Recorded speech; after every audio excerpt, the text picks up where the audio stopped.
Today is an exciting day because JNA Estate is bringing you a rare opportunity right in the heart of Choa Chu Kang. This area is known for great food, great shopping, amazing coffee, but most importantly, here lies a hidden gem that boasts great investment returns. And what's more, there's no ABSD because it's a full commercial plot. That's why I'm very excited to bring to you this project because it can be the game changer for all F&B investors. Hi everyone, my name is Christian from JNA Real Estate and welcome to an episode of the JNA Investment Series. Today we're in the heart of Keat Hong, where herein lies an exciting commercial opportunity. An old coffee shop in original condition but prime for asset enhancement. But before we move on to that, let's take you to the past of how HDB shop came about. It was in the 1960s where there was a housing shortage in Singapore, and that's when the government created a public housing to cater to this shortage. Over the years, this public housing started to grow, and that's when commercial space was needed to cater to all these housing needs. This includes grocery, supermarket, fruit store, hair salon, and our most famous coffee shop. This coffee shop is known to be called Kopitiam, which is well known for its cheap and affordable food that caters to all the residents in the housing estate. And over time, this coffee shop evolved into larger shops that consist of smaller stores run by a major coffee shop operator. And that's when it became a very integral part of everyone's life, not just a place to grab a quick meal, but rather a backbone of our neighborhood dining. Keat Hong Shopping Centre is located right within a dense residential estate, making it easily accessible for local residents. Surrounded by landed condominiums, existing HDB and upcoming BTOs, it's positioned within the neighborhood to cater to daily shopping and dining needs for thousands of nearby residents.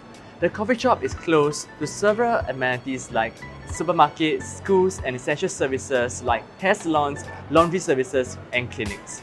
It's also near the popular Keat Hong Wet Market, which currently closed for renovation. It's slated to open at the end of October, which draws shoppers for fresh produce and traditional market items. Keat Hong Shopping Centre plays a vital role in serving the daily needs of the Choa Chu Kang and Keat Hong communities, offering a convenient and essential shopping experience without the hustle and bustle of larger commercial malls. Keat Hong Shopping Centre is located in close proximity to Keat Hong LRT. Its location blends modern living with nostalgic touch. While newer housing developments surrounds the area, the shopping centre itself holds onto more than just a traditional old school charm. Just position of the old and new adds to the local flavour of the neighbourhood. Over the years, HDB shops has become even more complex as information became opaque and it's hard to gather information to see can we invest in these shops or not. Especially for coffee shop, these data are even more difficult to retrieve despite the increasing popularity for both local and foreign investors. That's why we had a JNA investment team who will go into the numbers to share with both coffee shop operators and local investors how do we exactly assess whether a coffee shop can be bought or not. Let's head to the studio right now. Let's go!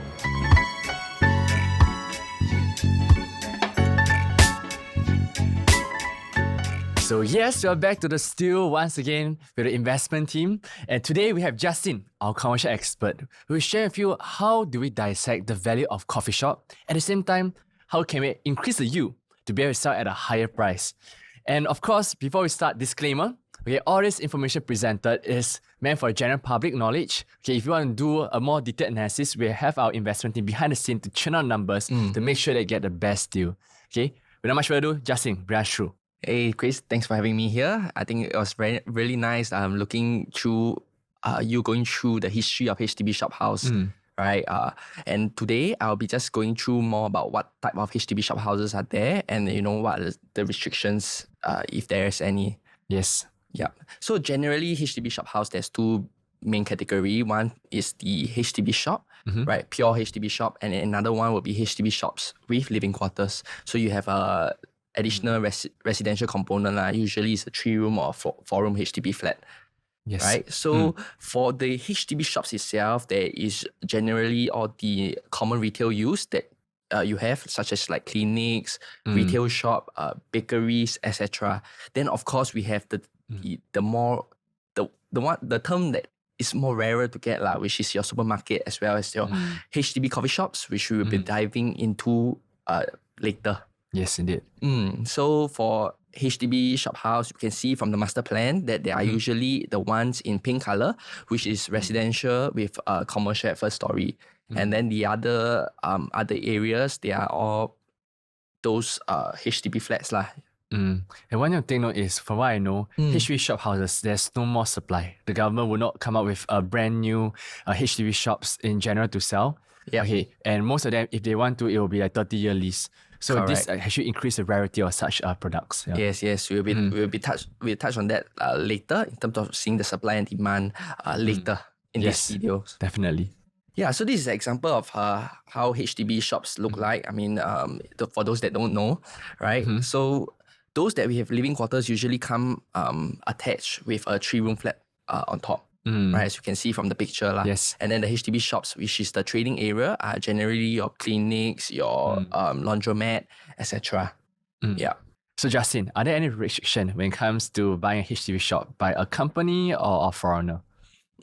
So with the recent amendment to the Residential Property Act, those shop house with commercial and residential component, foreigners will need to get LTAU approval to purchase. However, HDB shop house are currently exempted from the Residential Property Act, which means that foreigners can actually purchase these HDB shop houses. Yes. With those with living quarters. Yeah. However, those with living quarters, they will be included in the residential property count. Means, example, the prevailing ABSDs will still apply to the residential segment if you are an entity trying to buy a HDB shop with living quarters. Indeed, and this is one of the few assets that foreigner can buy. Especially now as foreigners, looking at offices, commercial, they're all going like 5, 6, even like 10 plus million in general for offices or even shop houses. So it's something that I would say an entry level, where at least a foreigner can consider looking into for this kind of HDB shop houses. Yeah, which is currently exempted lah. Yes, indeed. Yeah, so we'll go look a bit more about the taxes that's involved. So the main difference for commercial as well as residential property is firstly the buyer stamp duty, right? So for commercial property, the buyer stamp duty is capped at 5%, whereas residential you can go up to 6%. Yes. Yeah, and then and also for commercial property there is no additional buyer stamp duty lah. However, if you're purchasing a shop house with living quarters, then the ABSD rates here will apply to you. I see. So what I'm hearing is, for example, if a property is $2 million and maybe out of $2 million, there's 1.6 million is actually from the commercial portion of this property. And the remaining 400k is actually on the residential living quarters. Yes. So for the commercial side, as you mentioned, there's no ABSD. Yep. So you don't have to pay for this ABSD for 1.6 million. But for the living quarters, whereas residential, if for example you are a foreigner, foreigner ABSD for residential is 60%. Yes. So they have to pay 60% on that 400k in ABSD. That's right. And if it's like a company is even higher at 65%. Correct. Yeah, so there's something that if you buy in a shop house, you have to take note, and these are factors in a factor into your costing and factor into your entire balance sheet to make sure that you actually have a profit margin from it. Correct. So Justin, for this HDB shop and HDB shop house, is there a seller stamp duty? If you are purchasing a HDB shop house with living quarters, then seller stamp duty will apply to the living quarters lah. That means if you choose to dispose it within 3 years, then you'll incur seller stamp duty. I see. So first year will be 12%. Okay, second year 8%, and last year is 4%. Correct. Only after 3 years, there won't be any seller stamp duty. Yes, if you are purchasing those with living quarters lah. Yes, great. And for MOP period, does it apply for this kind of HDB shops? No, there will be not. There's no MOP period applying for the living quarters. Yes, indeed. So if this does give the investor a lot of flexibility to sell like just a normal private property purchase. Okay, and with this, we come to the summary of it. Okay, why we talk about HDB shop house first is because it gives the context before we move into the HDB shops and specifically coffee shops. Yes. So what I'm hearing from you is that foreigner and PR can purchase these HDB shops. Secondly, no ABSD and seller stamp duty on the commercial component, which gives a lot of flexibility when it comes to selling. And there's only ABSD and seller stamp duty on the residential living quarters. Yes. Thirdly, you mentioned as now, it's near to the heartland. Yep. So high footfall, no problem when it comes to renting out most of the time. And lastly, what I'm hearing is that all these HDB shop and shop houses are generally much more affordable as compared to those kind of conservative shop houses that can even go up to a 15 to 20 million range or up to a 50 million range. So there's something that is a good entry level for especially foreigners or commercial players who are looking to enter into a high yield asset that can give you great returns in the long term run. Correct. Okay, so with that, let's move on to our main topic today about this HDB coffee shop we're looking at. Okay, so why HDB coffee shop, Justin? Yeah, so we can see HDB coffee shops. Firstly, they have limited supply lah. So when we can see that, you know, based on the past transaction, you know, there's those we always see those record-breaking transactions, right? Back in 2022, we can see a Tampines coffee shop going for 6,000 per square feet, and a few months later, another coffee shop in Yishun, you know, surpassed the per square feet that it was transacted. Wow, 41 million, 40 million. That's crazy. And rationale is in Singapore, there's only 400 coffee shops available. So this really gives a very limited supply for HDB coffee shop. Yeah, as we can see, just last year, right, there's another coffee shop in Serangoon, right? They went for a record-breaking 9,000 per square feet. Wow. And this is like 14.5 million. And what is the rationale of all these prices? Why is it so high? Yeah, so as you can see, right, like what you mentioned, you know, that like HDB coffee shops are limited, right? There are about, as of June, 30th June 2022, there is 722 HDB built eating houses, also known as coffee shop, and out of which 372 are rented by HDB. The rest are privately owned. That means, and then furthermore, in 1998, they already stopped the sale of HDB coffee shops. This means that the supply is already cut off. Yeah, so for all the new coffee shops you see out there for HDB, it's all rented. Yes. It's not by HDB itself. So there's no more private owned supply, which is limited to only 400. Yeah. And one more thing that I noticed also for F&B, is a staple. People always need to eat. There's always people who wants to enjoy coffee shop food. So it's an evergreen industry. And with inflation, rental is increasing, prices are increasing. People are willing to pay for that price, and with this increase in prices in long-term run, and this evergreen industry, it does present an opportunity for HDB coffee shop to continue rising over the years.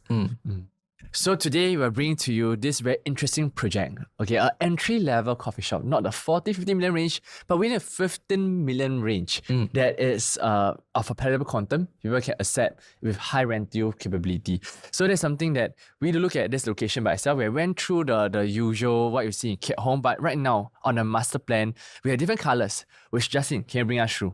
Yeah, so this coffee shop is located inside Keat Hong Shopping Centre. So as we can see from the master plan, it is dark blue. So this coffee shop does not have living quarters. So for those F&B operators or investors who would like to purchase, there is no ABSD because there's no living quarters. So as we can see from the master plan, it's generally surrounded by the residential areas, right? We got a few places of worship as well as some schools. So place of worship is in the red color zones, I see. Yeah, and then schools are located in the light yellow. Yeah, and it's surrounded by lots of residential area by the orange color zones and even uprising BTOs that does increase the footfall in this area. Yes, correct. Okay. So next we will take a look a bit at the floor plan. Yeah, so this is the existing floor plan of the HDB coffee shop. So this HDB coffee shop was quite original. It's original state since it was purchased. So of course we get some of our architects to be able to come up with proposed plans. But of course these plans will still have to you still have to get PE to be able to endorse and to do the submissions before you can conduct your renovations . Yes, indeed. And right now you can see there's only a total of 4 stores, 3 food stores and 1 drink counter. So this is something that we love when you see coffee shop, because if there is an opportunity to increase the potential, enhance the yield, we are very happy. And that's when we can be able to resell the market at a higher price in the future. So Justin, can you bring us through how can we transform this place to increase its rental yield? Yeah, so we got an architect to be able to carve out different amount of stores based on the original floor plan. So we can see that we can achieve a 7+1, so 7 stores plus 1 drink stores. Generally, they are 10 square meter in size, except for two bigger stores lah. I see. And so I noticed that the drink store, they actually shifted strategically from store number 7 position, which is in the new store, all the way up to store number 3. Okay, so is there a reason why this was done that way? Yeah, because usually drink stores are a staple. I think when it comes to coffee shop, I think everybody would definitely look for the drink store. Yes. Yeah, so usually we'll tuck the drink store right behind instead of putting it at a more prime shop, front-facing shop. Yes, right? indeed. So that we'll be able to rent out and allow the tenant to get more visual. Very smart, because if drink store is a staple people are looking for, you don't need a very wide frontage, but those who are store number 7 and 6 very near to the entrance, they would prefer to maybe really pay a higher rental you. This does enhance the entire rental. And one thing I noticed very interesting is that store number 1, the entrance is actually all the way at the back. There's no entrance at the front. Is there a reason why we crafted that way?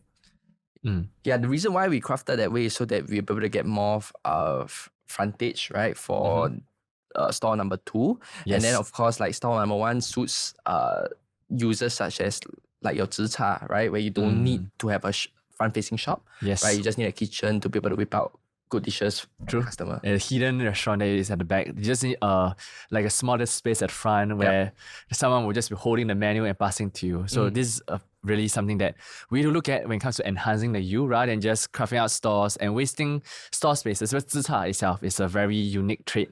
And they themselves are being paid a high rental yield as long as they are having a space to do their cooking and a space at front for the frontage. And this helps to enhance the entire space you're looking at, rather than renting out to a normal food store. So right now, let's look at the before and after. And Justin, can you bring us through what was the major change that made into this store? Yeah, so I think this is the before and after. The left was the before and the right is the after. I think what we can see is that the numbers of store will increase as well as we maintain the amount of seating capacity right, of the place. Yes, indeed. And I found something very interesting, like the utility of the space is become more efficient.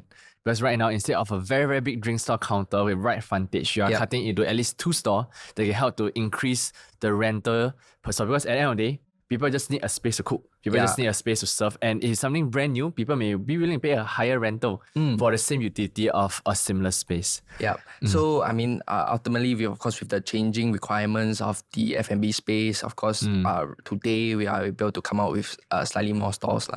So for those people who would like to, operate a coffee shop, or let's say want to do some renovation, right? These are some of the ideas that you can adopt. Yes, so we also have some perspective view of how the coffee shop can look. Wow, right? This look like a modern day, those kind of revamped coffee shop. Yeah, so these are some ideas, that that we come up with, so that for people that are looking for investment or looking to operate, right? These are some things that you can consider. So Chris, I think found out one thing, like I heard from a contractor, they say this kind of renovation, right? They do it very quickly. Because we always think like, wow, this kind of level renovation, maybe it'll take like 3, 4, 5 months, but commercial market, they're so efficient. I heard they can do it in 1 month, which is crazy. So it really depends on how quickly you get your drawings as well as the respective submission that you get. Yes, indeed.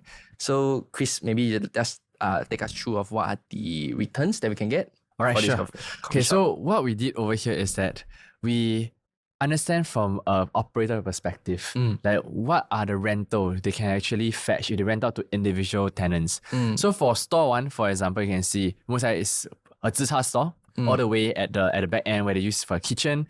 Rental tends to be higher. We're quoting on a more safe margin at 7,500. And the second part is store 2. Okay, why is able to fetch similar 7,500? It could be even a Cai Fan store with a lot of variety of dishes, and that's when they are being paid a higher rent. Okay, and meanwhile for the other stores, they are slightly smaller, about 10,000 square meter. 10 square meter.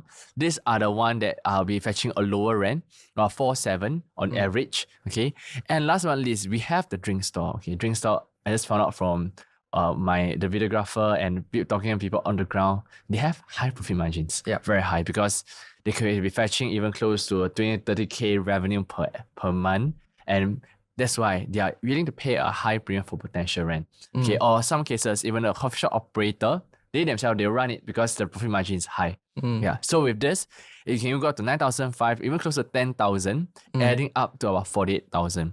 So why we take this 48,000 and understanding what rental you can actually do. You can either do two ways. One is you run it yourself, like what you see, 48,000, which you see how much rental you can get. Another way, which is more hassle-free, is to rent it out to operator who help manage all these things. So a marginal operator, something that's comfortable, is about maybe 10K, thereabout. So netting it out, the rental price you can potentially fetch in the market is about 38K, which right now is actually, I would say, an increase from 33K to 38K. And this gives itself a close to a 3.97% rent to you, which is quite decent, where most coffee shops nowadays are all going about 3 or even below, if it's something that is of a market rate. But right now, getting a 3.97%, it does enhance the yield that potentially allow you to sell at a higher price. And not just that, if you are a little more gung-ho and decided to, I want to be a coffee shop operator, I decided to be full-time in it, what you can see is you can run it yourself, manage all the tenant, like a co-living operator, and what you can get, you can just solo the 48,000 as the full potential rental. And with that, you can hit a 5% rental yield, which for a commercial nowadays, it's not easy to find something that has this kind of 70 plus year lease left, and yet at the same time fetching a 5% rent yield. Even for an industrial property on general, those that are above 40 plus, they're all also about the same, about 5 to 5% only, and be able to get this in coffee shop with a 70 years lease, that's something that is, I would say, amazing, and you can still have a long way to hold and fetch this price in long term run. And in fact, if you talk about coffee shop in general, they have always been growing up because of the lack of supply, and maybe a 5 to 10% per annum is something that perhaps you're looking at in the long term run. And with this, we come to the end of this video. I hope that we make it very short and short so that you can have the bite-sized information on how exactly do we look into investment for HDB shop houses and HDB shop, most particularly this coffee shop. And it presents a very interesting case study because it's something that you don't have to pay ABSD in order to own it. You don't have to pay much of like I would say a taxes when you sell it. But the key thing over here is you're still able to fetch a 5% rent to you, 4 to 5% rent to you, which nowadays, as I mentioned just now, industrial, you may not be able to get this kind of rental for those that are 70-year lease or even freehold, which is going at 2 to even less than 3% minimally. So with this, right, it does give us a very interesting perspective where while you are actually holding on this property, you can have passive cash flow every single month with positive cash flow, yet at the same time hedging inflation of the F&B prices to be able to make money from capital appreciation. Yeah. Of course, we have done more in-depth numbers. So if you are someone, F&B operators, or you are someone that is looking for investment, feel free to reach out to us and then we'll be able to show you the numbers. So if you'd like to find out more of how exactly can we have capital appreciation for HDB coffee shop, which we actually know numbers at the Excel sheet, okay, do contact us on this QR code right below, where our investment team will be more than happy to share with you how exactly to assess the yield and the future potential of HDB coffee shop, at the same time be able to sell at a much higher price by enhancing the asset yield. Okay. With this, we come to the end of this video. I hope you enjoyed it. And before we end, of course, okay, you can also scan on our QR code right here with our 100 new launches guide that we have done. And we hope that we'll be able to evaluate more in our investment content. Okay, my name is Christian. My name is Justin. See you guys. Bye. Bye.